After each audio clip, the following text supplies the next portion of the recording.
Welcome to Pastor Andrew's Inspirations. If you enjoy these videos, please click on the red subscribe button below and the bell for more. Welcome to our online church, a congregation made up of many from around the world. No offering is necessary. Subscribing and watching videos will keep us alive under God's watchful eyes. Today, we will be talking about Isaac in the Bible. Isaac meaning he laughed, or the laughing one. Isaac is one of the three fathers of the Israelites, and an important figure in the Abrahamic religions, including Judaism, Christianity, and Islam. He was the son of Abraham and Sarah, the father of Jacob and Esau, and the grandfather of the 12 tribes of Israel. Isaac's name means he will laugh, reflecting the laughter in disbelief of Abraham and Sarah when told by God that they would have a child. He is the only father whose name was not changed, and the only one who did not move out of Canaan. According to the narrative, he died aged 180, the longest lived of the three fathers. The anglicized name Isaac is a translation of the Hebrew name Yitzhak, which literally means he laughs or will laugh. Ugaritic texts dating from the 13th century BCE refer to the carrying smile of the Canaanite deity El. Genesis, however, credits the laughter to Isaac and Isaac's parents, Abraham and Sarah, rather than El. According to the biblical narrative, Abraham fell on his face and laughed, and God imparted the news of their sons. This is when God imparted the news of their son's eventual birth. He laughed because Sarah was past the age of childbearing. Both she and Abraham were advanced in age. Later, when Sarah overheard 3 messengers of the Lord renew the promise, she laughed inwardly for the same reason. Sarah denied laughing when God questioned Abraham about it. After God changed Abram and Sarah's names to Abraham and Sarah, he tells Abraham that he will bear a second son by Sarah, named Isaac, with whom a new covenant would be recognized. In response, Abraham began to laugh, as both he and Sarah were well beyond natural childbearing age. Sometime later, 3 men who Abraham identifies as messengers of God visit him and Sarah, and Abraham treats them to food and niceties. They repeat the prophecy that Sarah would bear a child, promising Isaac's birth within a year's time, at which point Sarah's laughs in doubt. God questions why the pair laughed in doubt at his words, and if it is because they believe such things were not within his power. Now afraid, they uselessly deny ever having laughed at God's words. Time passes as Isaac is born. Isaac was Abraham's second son, as Hagar was the mother of his first son, Ishmael. Isaac was Sarah's first and only child. On the 8th day from the birth, Isaac was circumcised, as was essential for all males of Abram's household, in order to be in agreement with Yahweh's covenant. After Isaac had been weaned, Sarah saw Ishmael playing with him, and argued her husband to cast out Hagar, the bondservant, and her son, so that Isaac would be Abraham's only heir. Abraham was cautious, but at God's order, he listened to his wife's request. At some point in Isaac's youth, his father Abraham took him to Mount Moriah. At God's command, Abraham was to build a sacrificial altar and sacrifice his son Isaac upon it. After he had bound his son to the altar and drawn his knife to kill him, at the last moment, an angel of God banned Abraham from proceeding. Instead, he was guided to sacrifice a nearby ram that was stuck in thickets. Before Isaac was 40, in Genesis chapter 25, verse 20, Abraham sent Eleazar, his steward, into Mesopotamia to find a wife for Isaac. From his nephew Bethuel's family.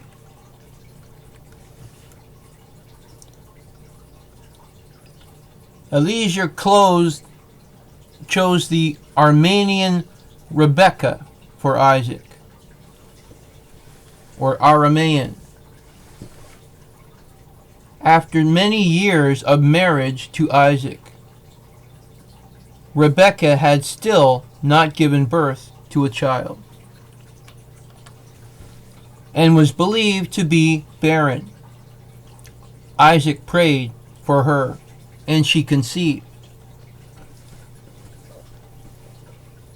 The Aramaean woman Rebekah gave birth to twin boys, Esau and Jacob. Isaac was 60 years old when his two sons were born. Isaac favored Esau, and Rebekah favored Jacob. The narratives about Isaac do not mention his having courtesans. Isaac moved to Beer Lahai Roi after his father died. When the land was in famine, he moved to the Philistine land of Gerar, where his father once lived. This land was still under the control of King Abimelech, as it was in the days of Abraham. Like his father, Isaac also pretended that Rebekah was his sister due to fear that Abimelech would kill him in order to take her.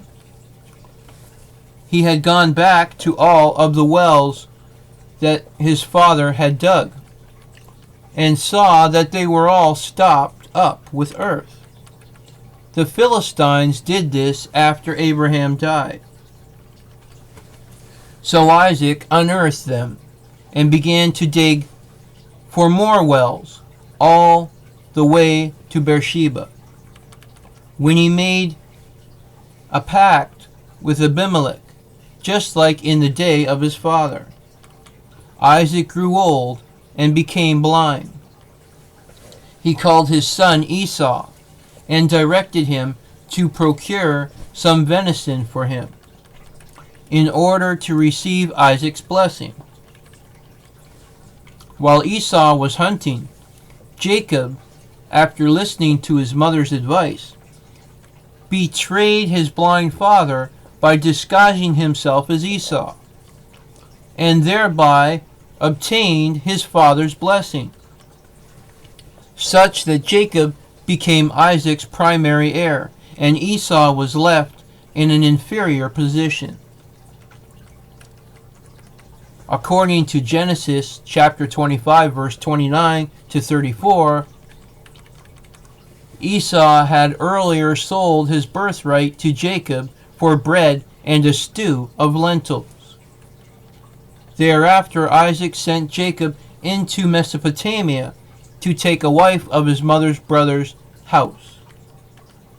After 20 years working for his uncle Laban, Jacob returned home. He came to terms with his twin brother Esau. Then he and Esau buried their father Isaac in Hebron after he died at the age of 180. According to local tradition, the grave of Isaac and Rebekah, along with the graves of Abraham and Sarah and Jacob and Leah, are in the cave of the fathers. In rabbinical tradition, the age of Isaac at the time of binding is taken to be 37, which contrasts with common portrayals of Isaac as a child. The rabbis also thought that the reason for the death of Sarah was the news of the intended sacrifice of Isaac. The sacrifice of Isaac is cited in appeals for the mercy of God in later Jewish traditions. The post-biblical Jewish readings often elaborate the role of Isaac beyond the biblical description and primarily focus on Abraham's planned sacrifice of Isaac, called the Akedah, or binding.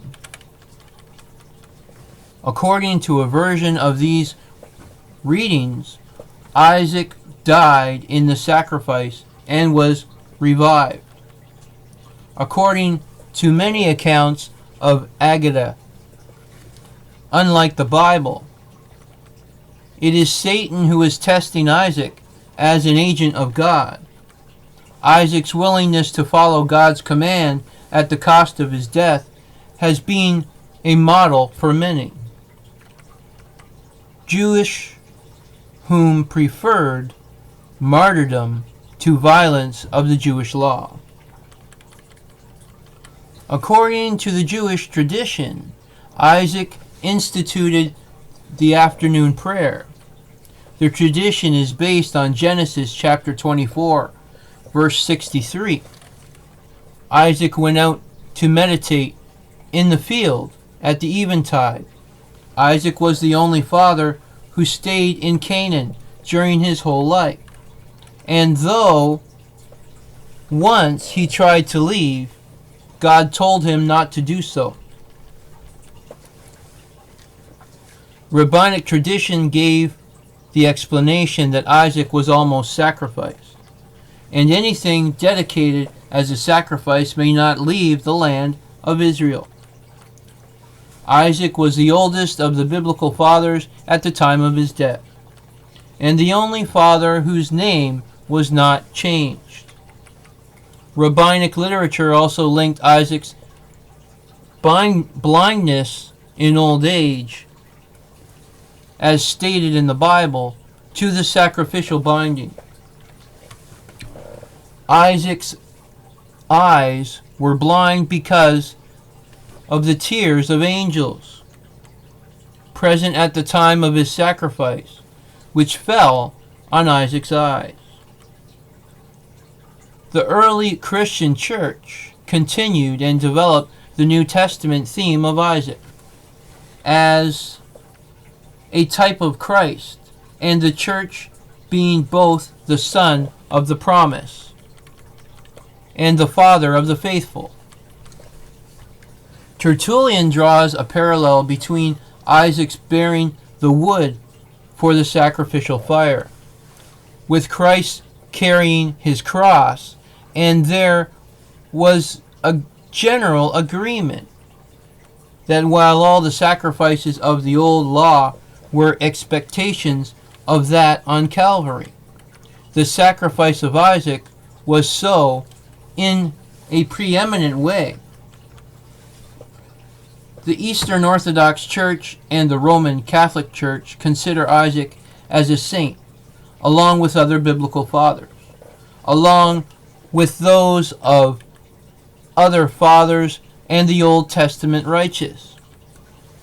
His feast day is celebrated in the Eastern Orthodox Church and the Byzantine Rite of the Catholic Church on the second Sunday before Christmas, under the title of the Sunday of the Forefathers. Isaac is commemorated in the Catholic Church on the 25th of March and or on the 17th of December. Either date. The New Testament states Isaac was offered up by his father, Abraham, and that Isaac blessed his sons. Paul contrasted Isaac's symbolizing Christian liberty with the rejected older son Ishmael signifying slavery. Hagar is associated with the Sinai covenant, while Sarah is associated with the covenant of grace, into which her son Isaac enters. The epistle of James chapter 2 verses 21 to 24 stated that the sacrifice of Isaac shows that justification in the Johannine sense requires both faith and works. In the epistle to the Hebrews, Abraham's willingness to follow God's command to sacrifice Isaac is used as an example of faith, as is Isaac's action in blessing Jacob and Esau, with reference to the future promised by God to Abraham. In verse 19, the author views the release of Isaac from sacrifice as parallel to the resurrection of Jesus, the idea of the sacrifice of Isaac being a harbinger of the sacrifice of Jesus on the cross. Islam considers Isaac a prophet and describes him as the father of the Israelites and a righteous servant of God. Isaac, along with Ishmael, is highly important for Muslims for continuing to preach the message of monotheism after his father Abraham. Among Isaac's children was the follow-up Israelite father Jacob, who is also venerated as an Islamic prophet. Isaac is mentioned 17 times by name in the Quran, often with his father and his son Jacob. The Quran states that Abraham received good tidings of Isaac, a prophet of the righteous, and that God blessed them both. In a fuller description, when angels came to Abraham to tell him of the future penalty to be imposed on Sodom and Gomorrah, his wife Sarah laughed, and we gave her good tidings of Isaac, and after Isaac of a grandson Jacob. And it is further explained that this event will take place despite Abraham and Sarah's old age. Several verses speak of Isaac as a gift to Abraham. God made prophethood and the book to be among his offspring, which has been taken to refer to Abraham's two prophetic sons. his prophetic grandson Jacob, and his prophetic great-grandson Joseph.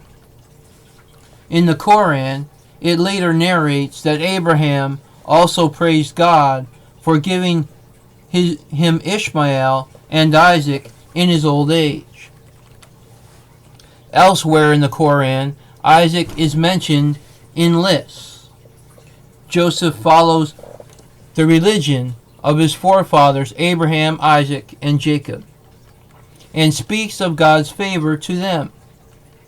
Jacob's sons all testify their faith and promise to worship the God that their forefathers Abraham, Ishmael, and Isaac worshipped. And the Quran commands Muslims to believe in the revelations that were given to Abraham, Ishmael, Isaac, Jacob, and the fathers. In the Quran's narrative of Abraham's near sacrifice of his son, the name of the son is not mentioned, and debate has continued over the son's identity. Though many feel that the identity is the least important element in a story which is given, to show the courage that one develops through faith. The Quran mentions Isaac as a prophet and a righteous man of God. Isaac and Jacob are mentioned as being bestowed upon Abraham as a gift of God, who then worshipped God only and were righteous leaders in the way of God. And we bestow on him, Isaac, and as an additional gift, a grandson, Jacob. And we made righteous men of every one of them. And we made them leaders, guiding men by our command. And we sent them inspiration to do good deeds, to establish regular prayers, and to practice regular charity. And they constantly served us and us only. Surah Al-Anbiya, chapter 21. And we gave him the glad tidings of Isaac, a prophet, and one of the righteous.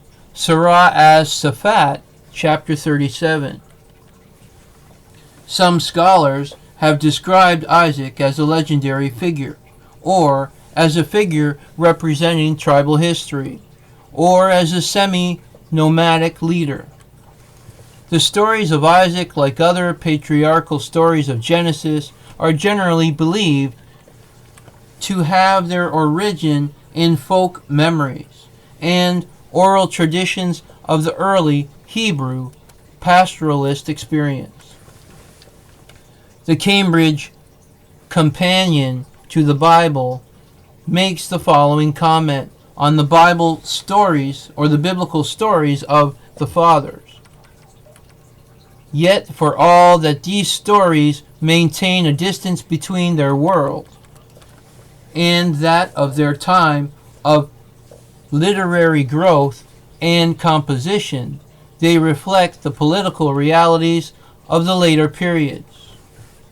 Many of the narratives deal with the relationship between the ancestors and peoples who were part of Israel's political world.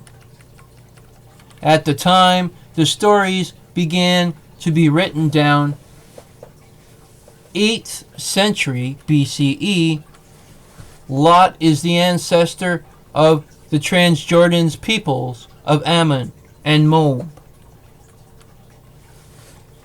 And Ishmael personifies the nomadic peoples known to have inhabited North Arabia, although located in the Old Testament in the Negev.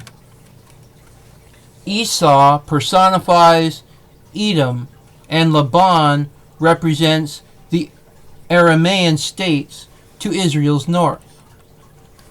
A persistent theme is that of difference between the ancestors and the indigenous Canaanites. In fact, the theme of the differences between Judah and Israel, as personified by the ancestors, and the neighboring peoples of the time of the monarchy is pressed well into theological service to articulate the choosing by God of Judah and Israel to bring blessings to all people. According to Martin North, a scholar of the Hebrew Bible, the narratives of Isaac date back to the older cultural stage than that of the West Jordanian Jacob. At that era, the Israelite tribes were not yet sedentary in the course of looking for grazing areas. They had come to contact in southern Philistia with the inhabitants of the settled countryside. The biblical historian A. Jobson believes in the connection between the Isaac traditions and the North, and in support of the theory and cities, Amos chapter 7 verse 9. Albrecht Dalt and Martin North hold that the figure of Isaac was enhanced when the theme of promise previously bound to the cults of the God the Fathers was combined into the Israelite creed during the southern Palestinian stage of the growth of the Pentateuch tradition. According to Martin North, at the southern Palestinian stage of the growth of the Pentateuch tradition, Isaac became established as one of the biblical fathers, but his traditions were withdrawn in the favor of Abraham. Scholars like Israel Finkelstein purposed that Isaac might be the ancestor worshipped in Beersheba, and the oldest tradition about him might be the ancestor myth, dating back to at least 8th century BCE, as shown in Amos chapter 7 verse 9, while proposing that the story about him conflicting with Abimelech, king of Gerar, and Philistines, which is the story that has possibility that the Abraham cycle could be vaporized, or vice versa, could have been originated and have background in 7th century BCE, and could be made to aim at justifying and validating the claim of Judah over the Judahite territories that are transferred to the Philistine cities by Sennacherib. Because of several reasons, it was time when Gerar or Tel Haror had the special importance and fortified Assyrian administration center. There was king of Ashdod, Ahimelech, whose name resembles and reminds Abimelech, the kingdom of Judah. He could have gotten back parts of Judahite territories back, as Judah was a compliant vassal of Assyria under Manasseh. In addition, Israel Finkelstein proposed that Abraham might be the ancestor worshipped in Hebron, and Jacob might be the ancestor worshipped in Israel. But the earliest tradition of Jacob, the tradition about him and his uncle Laban the Aramaean establishing the border between them, might be originated in Gilead. The earliest Christian picture of Isaac is found in the Roman catacomb frescoes. Excluding the fragments, Alison Moore Smith classifies these artistic works in three categories. Abraham leads Isaac towards the altar, or Isaac approaches with the bundle of sticks. Abraham having preached him to the place of offspring. Abraham is upon a pedestal, and Isaac stands near at hand, both figures in orient attitude. Abraham is shown about to sacrifice Isaac, while the latter stands or kneels on the ground beside the altar. Sometimes Abraham grasps Isaac by the hair. Occasionally, the ram is added to the scene, and in the later paintings, the hand of God emerges from above. If you like these videos, please click on the red subscribe button below and the bell for more. And Adonai Nisi, the Lord, is our banner. God's blessings be upon us all.